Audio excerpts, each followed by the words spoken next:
ಕಷ್ಟ ಕಾರಣಗಳಿಗೆ ಈ cinema sound ಮಾಡುತ್ತೆ, ಈ ಸಿನಿಮಾ ಡಿಸ್ಕಷನ್ ಆಗುತ್ತೆ. ನೀವು ಏನು ಟೀಸರು ಟ್ರೈಲರಲ್ಲಿ ನೋಡಿದಿರಲ್ಲ, ಸಿನಿಮಾ ಅದಕ್ಕಿಂತ ತುಂಬ ಅಂದರೆ ತುಂಬ ಚೆನ್ನಾಗಿದೆ. ಒನ್ಸ್ ಅಗೈನ್ ಅದು ನನ್ನ ಸಿನಿಮಾ ಅನ್ನೋದನ್ನು ಮರೆತು ನಾನು ಕಳೆದೋಗಿದ್ದೆ. ಎಷ್ಟೊಂದು ಕಡೆ ನನ್ನ ಕಣ್ಣಲ್ಲಿ ನೀರು ತುಂಬ್ಕೋತಾ ಇತ್ತು. ಒಂದೆರಡು ಟ್ರೈಲರು ಟೀಸರು ನೋಡಿದಾಗ ಇಲ್ಲಿ ಸೆಲ್ ಮಾಡ್ಬಿಟ್ರ ವಾಸುಕಿ ಇದನ್ನ ಅಂತ ನಾನು ಕಂಡುಹಿಡಿದಿದ್ದೀನಿ. ವಾಸುಕಿಗೆ ಬೇರೆ ಬೇರೆ ತರ ತೊಂದರೆ ಕೊಟ್ಟಿದ್ದೀನಿ, ಹಂಗಾಗಿ ಅವರು ಇದನ್ನ ಪ್ರಚಾರ ಮಾಡ್ತಾ ಇದ್ದಾರೆ ಅಂತ ಗೊತ್ತಾಗಿದೆ ನನಗೆ. ಆ್ಯಕ್ಚುಲಿ ನನಗಿಂತ ಮುಂಚೆ ವಾಸುಕಿನೇ ಫಸ್ಟ್ ಸೆಲೆಕ್ಟ್ ಆಗಿದ್ದು ಅನ್ಸುತ್ತೆ. ಒಟ್ಟಿಗೆ ಒಂದು 2 ಸಿನಿಮಾಗಳು 3 ಸಿನಿಮಾಗಳು ವರ್ಕ್ ಆದಾಗ ಆಗ್ಲಿ ದುನಿಯಾ ಮುಂಗಾರು ಮಳೆ ಎಲ್ಲರೂ ಬಂದಾಗ ಜಾತ್ರೆಗೆ ಬಂದಂಗೆ ಜನ ಬರಲಿ ಬಿಡಿ, ಸೂಪರ್ ಆಗಿರುತ್ತೆ. ಸಾಲ ತೀರ್ಸರ್ ಹೆಂಗೆ ಅಂತ ಹೇಳಿದಿರಾ ಸರ್ ಸಿನಿಮಾದಲ್ಲಿ? ಪರಮ ಒಂಚೂರು ಟ್ರೈಲರ್ ಅಂದರೆ ನಾನು ನಂಬಿಯಲ್ಲ.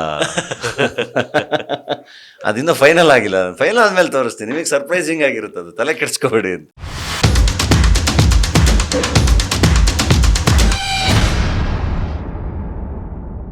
ಇಲ್ಲ ಅಂದರೆ ಈ ಹಿಂದಿನ ಸಿನಿಮಾಗಳಿಗೆ ಹೋಲಿಸ್ಕೊಂಡ್ರೆ ಪ್ರತಿಯೊಂದು ಸಿನಿಮಾಗೂ ತಮ್ಮದಾದೊಂದು ಜಡ್ಜ್ಮೆಂಟ್ ಇರುತ್ತೆ. ಅಂದರೆ ಮೋಸ್ಟ್ ಆಫ್ ಗೆಳೆಯ ಇದು ಅಷ್ಟೇ ಅನ್ನೋದು ಇದೆ. ಕೆಲವು ಸಲ ಇಲ್ಲ ಸಕ್ಕತ್ತಾಗಿ ಏನೋ ಒಂದು ಹೊಸದು ಮಾಡಿದ್ದಾರೆ ಅಂತ ಥಾಟ್ ಪ್ರೊಸೆಸ್ ಇರುತ್ತಲ್ಲ ತಲೆಯಲ್ಲಿ. ಸೊ ಹಾಗೆ ಈ ಸಿನಿಮಾಗೆ ಹೇಳೋದಾದರೆ ಅವರಿದ್ದಾರೆ ಅಂತಲ್ಲ, this is the best, this is the reason, one reason. No matter what, ಈ ಸಿನಿಮಾ 14ನೇ ತಾರೀಕು ಸೌಂಡ್ ಮಾಡುತ್ತೆ. ಅಲ್ಲ, ಸಾಕಷ್ಟು ಕಾರಣಗಳಿಗೆ ಈ ಸಿನಿಮಾ ಸೌಂಡ್ ಮಾಡುತ್ತೆ, ಈ ಸಿನಿಮಾ ಡಿಸ್ಕಷನ್ ಆಗುತ್ತೆ. ನಾನು ಆಗಲೇ ಹೇಳ್ದಂಗೆ, ಒಂದು ರೈಟಿಂಗು, ನೀವು ಏನು ಟೀಸರು ಟ್ರೈಲರಲ್ಲಿ ನೋಡಿದಿರಲ್ಲ, ಸಿನಿಮಾ ಅದಕ್ಕಿಂತ ತುಂಬ ಅಂದರೆ ತುಂಬ ಚೆನ್ನಾಗಿದೆ. ಎಲ್ಲರೂ ಟ್ರೈಲರ್ ನಮಗೆ ತುಂಬ ಇಷ್ಟ ಆಯಿತು ಅಂತ ಹೇಳ್ತಾಯಿದ್ರು. ನಾನು ಹೇಳ್ತಿರೋದು ಸಿನಿಮಾ ಇನ್ನೂ ತುಂಬ ಚೆನ್ನಾಗಿದೆ, ಅಷ್ಟು ವಿಷಯಗಳಿದೆ. ನಾನು ಸಿನಿಮಾ ನೋಡಿದಾಗ ನಾನು ಎರಡು ಸರಿ ನೋಡೀನಿ. ಎರಡನೇ ಸರಿನೂ ನಾನು ಕ್ರಿಟಿಕಲಾಗಿ ನೋಡೋಣ ಅಂತಲೇ ಕೂತೆ. ಬಟ್ ಒನ್ಸ್ ಅಗೈನ್ ಅದು ನನ್ನ ಸಿನಿಮಾ ಅನ್ನೋದನ್ನು ಮರೆತು ನಾನು ಕಳೆದೋಗಿದ್ದೆ. ಎಷ್ಟೊಂದು ಕಡೆ ನನ್ನ ಕಣ್ಣಲ್ಲಿ ನೀರು ತುಂಬ್ಕೋತಾ ಇತ್ತು. ಸೊ ಹಾಗೆ ನಮ್ಮೆಲ್ಲರ ಬದುಕಿಗೂ ತುಂಬ ಹತ್ತಿರ ಆಗಿರೋ ಸಿನಿಮಾ, ತುಂಬ ಹತ್ತಿರವಾಗೋ ಸಿನಿಮಾ ಡೆಫಿನೆಟ್ಲಿ ವರ್ಕ್ ಆಗುತ್ತೆ. ಆ್ಯಂಡ್ ನಾನೇ ಮೋಸ್ಟ್ಲಿ ಕತೆ ಕೇಳಿದಾಗಿಂದ ನನ್ನ ಫ್ರೆಂಡ್ಸು ಎಲ್ಲರ ಹತ್ರ ತುಂಬ ಸರಿ ಹೇಳಿದ್ದೀನಿ, ಕೋಟಿ ರೈಟಿಂಗು ಚೆನ್ನಾಗಿದೆ. ನಾವು ಸೆಟ್ಟಲ್ಲಿ ಒಂದು ಪಾತ್ರ ಎಂಜಾಯ್ ಮಾಡ್ತಿದ್ದೀವಿ ಅಂದರೆ ಅದು ನಮಗೆ ತಟ್ಟಿದೆ ಅಂತ. ಅದು ನಮಗೆ ತಟ್ಟಿದೆ ಅಂದರೆ ಅದು ಖಂಡಿತ ಆಡಿಯನ್ಸ್ಗೆ ಅದು ಟ್ರಾನ್ಸ್ಫರ್ ಆಗುತ್ತೆ ಅಂತ. ಖಂಡಿತ ಇದು ಬೇರೆ ಥರ ಸಿನಿಮಾ, ಹೊಸ ಕತೆ, ಹೊಸ ವಿಷಯ, ಎಲ್ಲರೂ ಎಂಜಾಯ್ ಮಾಡ್ತೀರಾ. ಆ್ಯಂಡ್ ನಾನು ಕೊಟ್ಟಿನಿ, ನೀನು ಕೊಟ್ಟಿನಿ, ಅಂದರೆ ಪ್ರತಿಯೊಬ್ಬರು ಕೊಟ್ಟಿನಿ, ಪ್ರತಿಯೊಬ್ಬರು ಕೊಟ್ಟಿನಿ. ಹಂಗಾಗಿ ತುಂಬ ಕನೆಕ್ಟ್ ಆಗುತ್ತೆ ಅದು. ಸರ್ ಸುಮಾರು ಸಾಂಗ್ ರಿಜೆಕ್ಟ್ ಮಾಡಿ ಅದನ್ನೆಲ್ಲ ಒಂದು ಕಾನ್ಸರ್ಟ್ ಮಾಡಬೇಕು ಅಂತಿದ್ದೀರಂತೆ. ಎಷ್ಟು ಸಾಂಗ್ ಮಾಡಿಸಿದ್ರಿ, ಎಷ್ಟು ರಿಜೆಕ್ಟ್ ಮಾಡಿಸಿದ್ರಿ ಹೇಳಿ ಸರ್ ಅದಕ್ಕೆ. ಇಲ್ಲ, ಇದು ವಾಸುಕಿ ಒಂದು ಕ್ಯಾಂಪೇನ್ ಮಾಡ್ತಾ ಇದ್ದಾರೆ. ಇದು ಅಂದರೆ ಕೋಟಿಯ ರಿಜೆಕ್ಟೆಡ್ ಸಾಂಗ್ಗಳ ಒಂದು ಕಾನ್ಸರ್ಟ್ ಮಾಡಬಹುದು ಅಂತ. ಇದರಲ್ಲಿ ಈ ಮ್ಯೂಸಿಕ್ ಡೈರೆಕ್ಟರ್ಗಳು, ನೀವು ಯಾರನ್ನಾದರೂ ಕೇಳಿ ಇಂಡಸ್ಟ್ರಿಯಲ್ಲಿ, ಮ್ಯೂಸಿಕ್ ಡೈರೆಕ್ಟರ್ಗಳು ಹಿಂಗೆ ಹೇಳಿದಾಗ ನೀವು ಭಾಳ ಪಿಂಚ್ ಆಫ್ ಸಾಲ್ಟ್ ಜೊತೆ ಅದನ್ನು ತಗೋಬೇಕು. ಆ್ಯಂಡ್ ಅವ್ರಿಗೆ ಒಂದು ಪೈಸೆನೂ ನಷ್ಟ ಇಲ್ಲ. ಏನು ರಿಜೆಕ್ಟ್ ಮಾಡಿದ್ರು ಅವರು ಆಲ್ರೆಡಿ ಸೆಲ್ಲೂ ಆಗಿರ್ಬೋದು ಅಂತ ನನಗೆ ಅನುಮಾನ ಇದೆ. ಒಂದೆರಡು ಟ್ರೈಲರು ಟೀಸರು ನೋಡಿದಾಗ ಇಲ್ಲಿ ಸೆಲ್ ಮಾಡಿಬಿಟ್ರ ವಾಸುಕಿ ಇದನ್ನ ಅಂತ ನಾನು ಕಂಡುಹಿಡಿದಿದ್ದೀನಿ. ವಾಸುಕಿ ಹಿಂಗೊಂದು ಕ್ಯಾಂಪೇನ್ ಮಾಡ್ತಾ ಇದ್ದಾರೆ ಅನ್ನೋದು ನನ್ನ ಗಮನಕ್ಕೂ ಬಂದಿದೆ. ಅದಾದ್ಮೇಲೆ ವಾಸುಕಿ ಸಿಕ್ಕಿಲ್ಲ ನನಗೆ. ಸೊ ಅವರು ಸಿಕ್ಕಿದಾಗ ಇದನ್ನ ಪ್ರಶ್ನೆ ಮಾಡ್ಬೇಕು ನಾನು. ಒಂದೇ ಸಾಂಗ್ ಒಂದು ಸ್ವಲ್ಪ 5-6 ಆಪ್ಷನ್ಗಳನ್ನು ಕೇಳಿದ್ ನಿಜ. ಉಳಿದಿರುವ 4 ಸಾಂಗ್ಗಳು ಆರಾಮಾಗಿ ಆಯಿತು ಅಂತಲೇ ನನ್ನ ಅನಿಸಿಕೆ, ವಾಸುಕಿ ಪೋರ್ಷನ್. ಆದರೆ ಒಂದು ಸಿಂಗರ್ ಅದನ್ನು ಹಾಡಿದಾಗ ಆ ಫೀಲ್ ಬರ್ತಾ ಇದೆಯಾ ಇಲ್ವಾ ಅನ್ನೋದು ತುಂಬ ರಿಲೇಟಿವ್ ಆಗಿರುವ ವಿಷಯ ಇದು. ಅಂದರೆ ಅದು ಸರಿ ತಪ್ಪು ಇಲ್ಲ ಅದರಲ್ಲಿ. ನನಗೆ ಹೆಂಗೆ ಅನ್ಸುತ್ತೆ, ಡೈರೆಕ್ಟರ್ ಆಗುವ ಒಂದು ದೊಡ್ಡ ಅಡ್ವಾಂಟೇಜ್ ಏನು ಅಂದರೆ ನೀವು ನೋ ಅಂತ ಹೇಳ್ಬೋದು.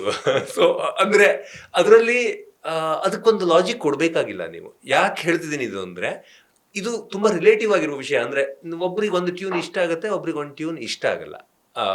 ಅದು ಆ ಟ್ಯೂನ್ನ ಗುಣಮಟ್ಟಕ್ಕೆ ಸಂಬಂಧವೇ ಇಲ್ಲ. ಅದು ಟೇಸ್ಟಿಗೆ ಸಂಬಂಧಪಟ್ಟ ವಿಷಯ. ಅಂದರೆ 10 ಸಾಂಗ್ಗಳನ್ನು ಇಲ್ಲ ಬೇಡ ಅಂತ ಹೇಳುವಾಗ ನನಗೆ ಇರುವ ಸಂಗೀತದ ಜ್ಞಾನ ಅಥವಾ ನನಗಿರುವ ಟೇಸ್ಟ್ ಕೂಡ ಟೆಸ್ಟ್ ಆಗ್ತಾ ಇರುತ್ತೆ.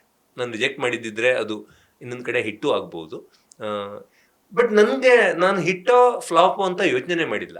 ನಾನು ಒಂದೇ ಯೋಚನೆ ಮಾಡಿರೋದು, ನನ್ನ ಸಿನಿಮಾದಲ್ಲಿ ಒಂದು ಕತೆಗೆ ಸಂಬಂಧ ಇಲ್ಲದೆ ಇರುವ ಹಾಡಿಲ್ಲ. ಎಲ್ಲವೂ ಆಲ್ಮೋಸ್ಟ್ ಒಂದು ಮಾಂಟಾಜ್ನ ರೀತಿಯಲ್ಲೇ ಇರುವ ಹಾಡುಗಳು. ಸೊ ಕತೆ ಮುಂದೋಗ್ಬೇಕು, ಕತೆಯ ಮೂಡಿಗೇನೋ ಒಂದು ರಾಗ ಬೇಕು, ಒಂದು ಟ್ಯೂನ್ ಬೇಕು. ಅದು ಹೊಂದದೇ ಇರುವಾಗ ಅದು ನಡೆದಿದೆ. ಆ್ಯಂಡ್ ವಾಸುಕಿಗೆ ಬೇರೆ ಬೇರೆ ತರ ತೊಂದರೆ ಕೊಟ್ಟಿದ್ದೀನಿ, ಹಂಗಾಗಿ ಅವರು ಇದನ್ನ ಪ್ರಚಾರ ಮಾಡ್ತಾ ಇದ್ದಾರೆ ಅಂತ ಗೊತ್ತಾಗಿದೆ ನನಗೆ. ಈ ಧನಂಜಯ್ ಸಾಕಷ್ಟು ಸಿನಿಮಾಗಳಲ್ಲಿ ವಾಸುಕಿ ಇರ್ತಾರೆ. ಈ ಸಿನಿಮಾದಲ್ಲಿ ವಾಸುಕಿ ಆಯ್ಕೆ ಧನಂಜಯ್ದ ನಿಮ್ದ? ಇಲ್ಲ, ಅವ್ರದ್ದೇ ಆ್ಯಕ್ಚುಲಿ ನನಗಿಂತ ಮುಂಚೆ ವಾಸುಕಿನೇ ಫಸ್ಟ್ ಸೆಲೆಕ್ಟ್ ಆಗಿದ್ದು ಅನ್ಸುತ್ತೆ. ಹೌದಾ?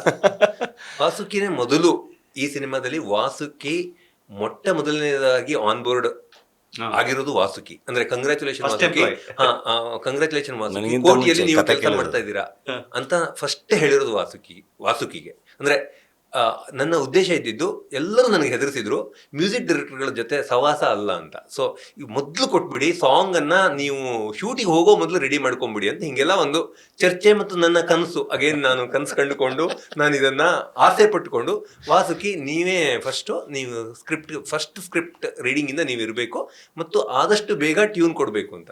ವಾಸುಕಿ ನಿಮ್ಗೆ ಗೊತ್ತು, ಸಜ್ಜನ ಎಸ್ ಅಂತಲೇ ಹೇಳಿದ್ರು. ಈಗ ಒಂದು ಲಾಸ್ಟ್, ಈಗ ಕೊನೆ ಈ ಕೆಲಸದಲ್ಲಿ ಪೋಸ್ಟ್ ಪ್ರೊಡಕ್ಷನ್ ಒಂದು ಕೊನೆ ಕೆಲಸ ಅಂತ ಇರುತ್ತಲ್ಲ, ರಾಧಾಕೃಷ್ಣನ್ ಸರ್ಗಿಂತ ಮೊದಲು ಯಾರೋ ಒಬ್ರು ಕೊನೆಯದೇನೋ ಕಳಿಸ್ಬೇಕು, ಅದಾದ್ಮೇಲೆ ಸೌಂಡ್ ಮಿಕ್ಸಿಂಗ್ ಆಗೋದು, ಆ ಕೊನೆಯದು ಕಳಿಸಿರೋದು ವಾಸುಕಿ. ಇಲ್ಲ ಸರ್, ನನಗೆ ವಾಸುಕಿ ಅಂದ ತಕ್ಷಣ ಇನ್ನೂನು ಬೇಕಾಗಿದೆ, ನಾನು ಹಂಗೆ ವಾಸುಕಿ ಅಂದ ತಕ್ಷಣ ನಂಗೆ ನೆನಪಾಗದಂಗೆ ನಿಮ್ದು ಟ್ರೈಲರ್ ನೋಡಿದೆ. ಟ್ರೈಲರ್ ನೋಡಿ ಎಲ್ಲ ಮುಗಿದ್ಮೇಲೆ ಫಸ್ಟ್ ನಾನು ಹುಡುಕಿದ್ದು ಮ್ಯೂಸಿಕ್ ಡೈರೆಕ್ಟರ್ ಯಾರು ಅಂತ. ಬಿಕಾಸ್ ಟ್ರೈಲರ್ನಲ್ಲಿ ಆ ಆರ್ ಸೌಂಡಿಂಗು, ಆ ಸಿಂಗ್ ನೆಕ್ಸ್ಟ್ ಲೆವೆಲ್. ಅಂದರೆ one of the best part in trailer is music. ಆ ಲೆವೆಲಲ್ಲಿ ವರ್ಕ್ ಮಾಡಿ, ನಂಗೆ ಗೊತ್ತಿಲ್ಲ, ನನಗೆ ಫಸ್ಟ್ ಟೀಸರ್ ಒಂದು ನೋಡಿದ್ದೀನ ನಿಮ್ಗೆ ಫೋನ್ ಮಾಡಿದೆ, ಸರ್ ಏನೋ ಹೊಸದು ಅನ್ನಿಸ್ತಾ ಇದೆ ಸರ್, ಸಖತ್ತಾಗಿದೆ. ಬಟ್ ಟ್ರೈಲರ್ ನೋಡಿದ್ಮೇಲೆ ನನಗನ್ಸಿದ್ದು ಇಲ್ಲಿ ಫುಲ್ ಜರ್ನಿ, ಮೇಲೆ ಕೆಳಗೆ ಮೇಲೆ ರೋಲರ್ ಕಾಸ್ಟರ್ ಜರ್ನಿ ಇದೆ ಅಂತ ಹೇಳಿ.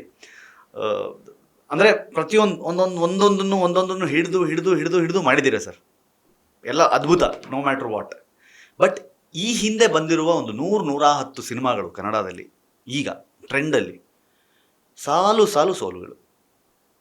ಅಂದರೆ ಅದ್ರ ಬಗ್ಗೆ ಚರ್ಚೆ ಆಗ್ತಿದೆ, ಎಲ್ಲ ಮಾತಾಡ್ತಾ ಇದ್ದಾರೆ, ಏನು ಹಿಂಗೆ ಸಿನಿಮಾಗಳು, ಕನ್ನಡ ಸಿನಿಮಾಗಳು ಬರ್ತಾ ಇಲ್ಲ, ಅಲ್ಲಿ 6 ತಿಂಗಳಲ್ಲಿ 1000 ಕೋಟಿ ಮಾಡ್ತಾ ಇದ್ದಾರೆ, ಇವ್ರೇನು ಮಾಡ್ತಾ ಇದ್ದಾರೆ, ಕನ್ನಡದಲ್ಲಿ ಸಿನಿಮಾಗಳೇ ಬರ್ತಾ ಇಲ್ಲ. ಅಂದರೆ ಸಿನಿಮಾಗಳು ಬರ್ತಿಲ್ಲ ಅಂದರೆ ಸಿನಿಮಾಗಳು ಗೆಲ್ತಿಲ್ಲ ಅಂತ.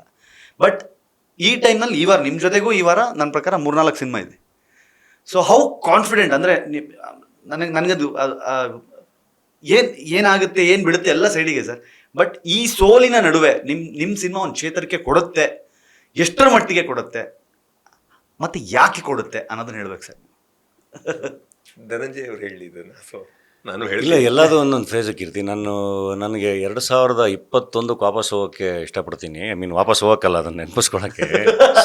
ಯಾಕೆಂದರೆ ಅದು ಕೋವಿಡ್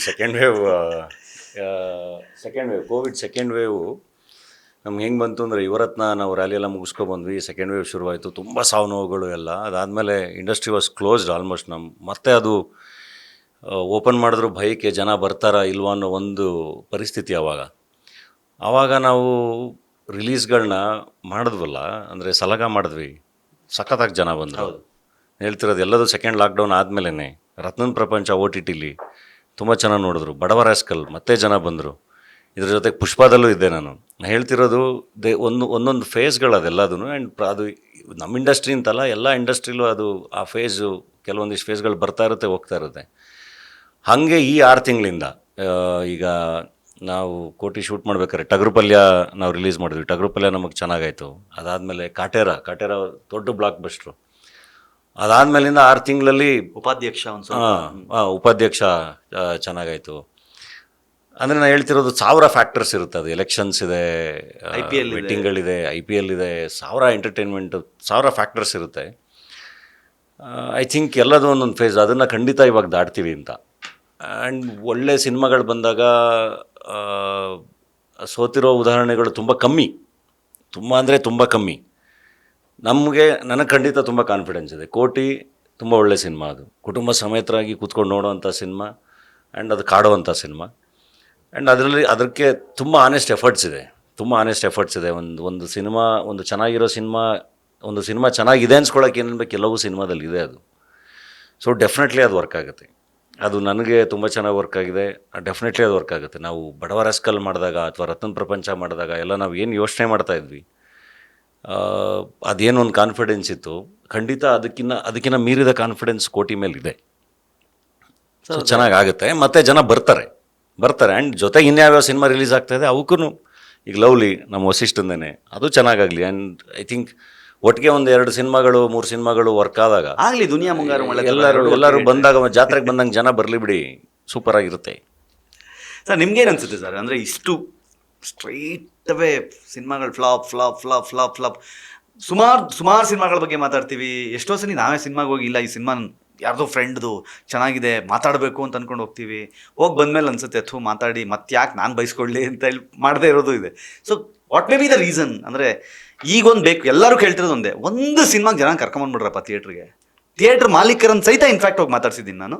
ಅವ್ರು ಹೇಳಿದ್ದು ಸರ್ ಒಂದು ಸಿನಿಮಾ ಯಾವುದಾದ್ರೂ ಒಂದು ಕಚ್ಕೊಂಡ್ಬಿಟ್ರೆ ಇವಾಗ ಮುಂದೆ ಅಟ್ಲೀಸ್ಟ್ ಒಂದು 15 ಸಿನಿಮಾಗಳು ಉಸಿರಾಡ್ತವೆ ಸರ್, ಒಂದು ಸಿನಿಮಾ ಕಚ್ಕೋಬೇಕು ಇವಾಗ. ಆ ಕಚ್ಕೊಳ್ಳೋ ಫ್ಯಾಕ್ಟ್ರು ನಿಮ್ಮ ಸಿನಿಮಾದಲ್ಲಿ ಏನಿದೆ ಸರ್?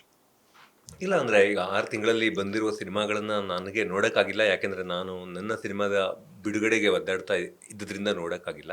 ನನಗೆ ನಂಬಿಕೆ ಇರೋದು ಅಂದರೆ ಮನುಷ್ಯ ಅಕ್ಷರ ಕಲಿಯುವ ಮೊದಲು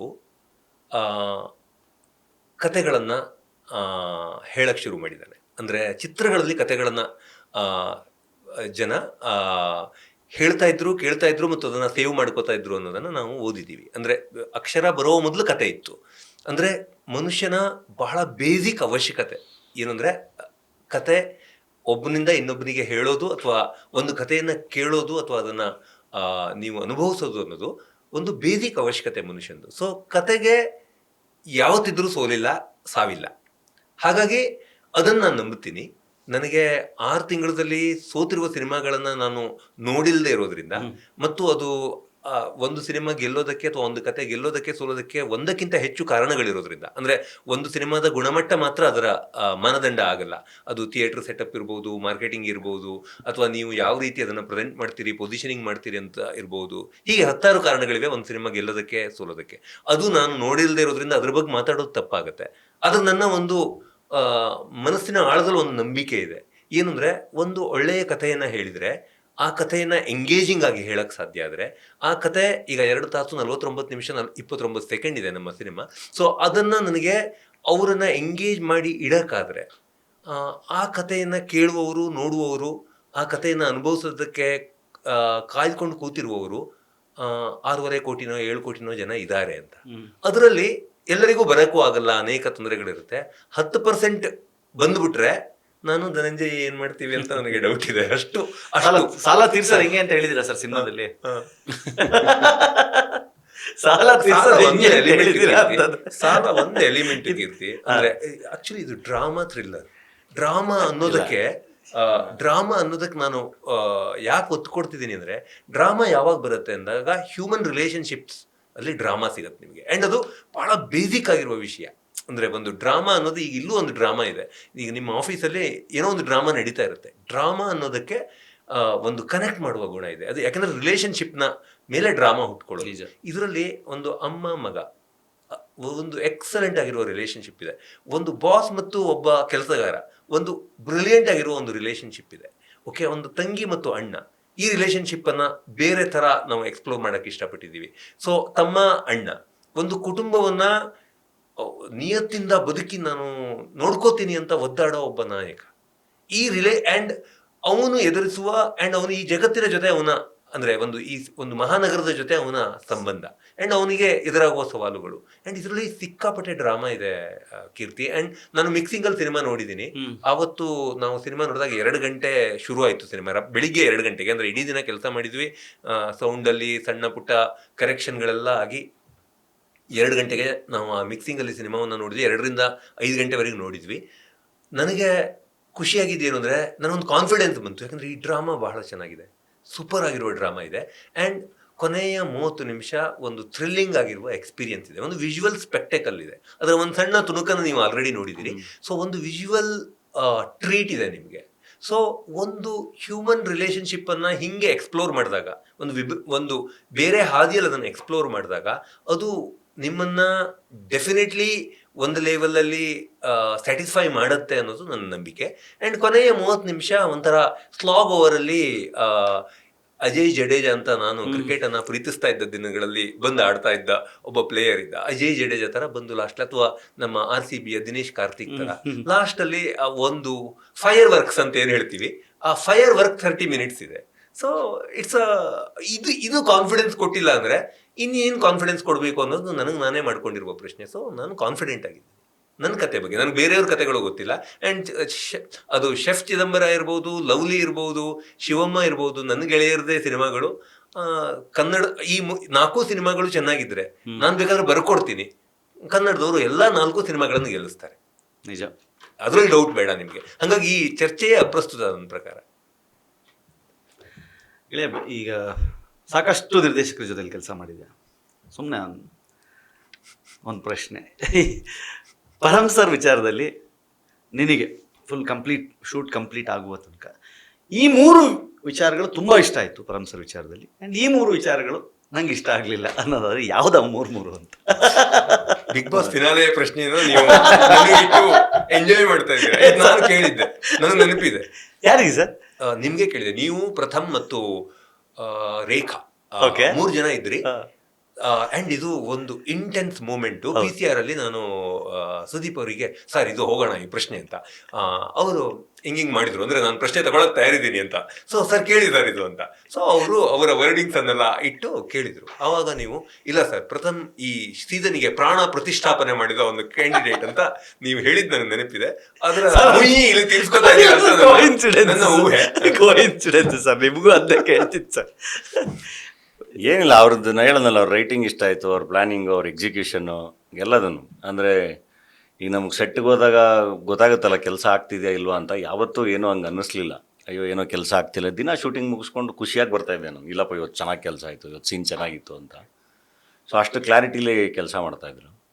ಸೊ ಅದು ಇಷ್ಟ ಆಗಿದ್ದು, ಅವೆಲ್ಲವೂ ಇಷ್ಟ ಆಯಿತು. ಇಷ್ಟ ಆಗ್ದಲೇ ಇರೋದಂತ ಅಂಥದ್ದೇನಿಲ್ಲ. ಅಂದರೆ ಇಷ್ಟ ಆಗ್ದಲೇ ಇರೋದು ಅದು ಒಂಥರ ನಾನು ಎಂಜಾಯ್ ಮಾಡಿದ್ದೀನಿ. ಅಂದರೆ ನಿಮಗೆ ಈಗ ಆ ಕಂಟಿನ್ಯೂಸ್ ಆಗಿ ಕೆಲಸ ಮಾಡೋದಿದೆ ಗೊತ್ತಾ, ಅದು ಆ್ಯಕ್ಚುಲಿ ಅದು ನನ್ನ ಜೊತೆ ಕೆಲಸ ಮಾಡಬೇಕಾದ್ರೂ ಆಗುತ್ತೆ. ಅಂದರೆ ನನಗೆ ಕಂಟಿನ್ಯೂಸ್ ಆಗಿ ಅಂದರೆ ಏನೋ ಒಂದು ಕೆಲಸ ಆಗೋವರೆಗೂ ನಿದ್ದೆಗೆಟ್ಟು ಇನ್ನೊಂದು ಅದು ಅದ್ರ ಕಡೆಗೆ ಹಾಗೆ ಕೆಲಸ ಮಾಡ್ತಾರೆ ಅವರು. ಅದು ಮೋಸ್ಟ್ಲಿ ಅವ್ರಿಗೆ ಟಿ ವಿಯಿಂದನೇ ಅದು ಅಭ್ಯಾಸ ಆಗಿದೆ. ಅಂದರೆ ನಾವು ಹಗಲು ರಾತ್ರಿ ಶೂಟ್ ಮಾಡಿದ್ದೀವಿ ಎಷ್ಟೊಂದು ಸರಿ. ಸೊ ಅದು ಒಂಥರ ನನಗೆ ಇಷ್ಟನೇ. ಬಟ್ ಇಷ್ಟ ಆಗಲಿಲ್ಲ ಅನ್ನೋದಕ್ಕೆ ಹೆಂಗೆ ಹೇಳೋದು, ಈಗ ಹಂಗೆಲ್ಲ ಏನಿಲ್ಲ ನನಗೆ. ಇವಾಗ ಲೆಂತ್ ಬಗ್ಗೆ ಬಂದಾಗ ನಾನು ಯಾವಾಗಲೂ ಲೆಂತ್ ಕಮ್ಮಿ ಇರಬೇಕು ಅಂತ ಯೋಚನೆ ಮಾಡೋನು. ಅವ್ರು ಫಸ್ಟಿಂದನೂ ಇಲ್ಲ, ಈ ಕತೆ ಇಷ್ಟು ಡೀಟೇಲಾಗಿ ಹೇಳ್ತೀನಿ, ಸೊ ಈ ಲೆಂತ್ ಬೇಕಾಗುತ್ತೆ ಅಂತಲೇ. ಸೊ ಅದು ಯಾವಾಗಲೂ ಯೋಚನೆ ಮಾಡಬೇಕು, ಯಾಕೆ ಇವ್ರಿಗೆ ಅರ್ಥ ಆಗ್ತಾಯಿಲ್ಲ ಅಂತ. ಅಂದರೆ ನಾನು ಯೋಚನೆ ಮಾಡೋ ರೀತಿ ಬೇರೆ, ಬಟ್ ಅವರು ಒಂದಿಷ್ಟು ಎಕ್ಸಾಂಪಲ್ಗಳು ಕೊಡ್ತಾರೆ. ಕೆಲವೊಂದು ಕಥೆಗಳು ಹೇಳೋಕ್ಕೆ ಅಷ್ಟು ಡೀಟೇಲಿಂಗು ಇದು ಬೇಕಾಗುತ್ತೆ ಅಂತ. ನನಗೆ ಸಿನಿಮಾ ನೋಡಿದ್ಮೇಲೆ ಅದು ಅನಿಸ್ತು ಕೂಡ, ಹೌದು ಅವ್ರು ಹೇಳ್ತಿದ್ದು ಕರೆಕ್ಟು. ಅಷ್ಟು ಈ ಸಿನಿಮಾಗೆ ಆ್ಯಂಡ್ ಅದು ಅಷ್ಟು ಲೆಂತ್ ಇದೆ ಅಂತ ಅನ್ಸೋದು ಇಲ್ಲ ನಾವು ಸಿನಿಮಾ ನೋಡಬೇಕಾದ್ರೆ. ಈಗ ನಿಮ್ಗೆ ಹೆಂಗೆ ಟ್ರೈಲರು ನೀವು ನೋಡಿ ಮುಗಿಸಿದ್ಮೇಲೆ ನೀವು ಲೆಂತ್ ನೋಡಿದ್ರೆ ಗೊತ್ತಿರುತ್ತೆ ಅದು 2 minutes 40 seconds ಇದೆ ಅಂತ, ಇಲ್ಲಾಂದರೆ ಗೊತ್ತೇ ಆಗಲ್ಲ ಅಷ್ಟೊತ್ತಿದೆ ಅಂತ. ಸಿನಿಮಾನು ಹಾಗೆ ಅನಿಸುತ್ತೆ. ಆ್ಯಂಡ್ ಅದೇ ಈಗ ಅಂದರೆ ಅವ್ರ ಕನ್ವಿಕ್ಷನ್ನು, ಅವ್ರ ಕಾನ್ಫಿಡೆನ್ಸು ಎಲ್ಲವೂ ಬೇರೆ. ಆ್ಯಂಡ್ ಅವ್ರು ಫುಲ್ ಫೈನಲ್ ಆಗೋವರೆಗೂ ಏನೂ ತೋರಿಸಲ್ಲ. ನಾವು ಇದು ಪರಮ ಒಂಚೂರು ಟ್ರೈಲರ್ ಅಂದರೆ ನಾನು ನಂಬಿಯಲ್ಲ,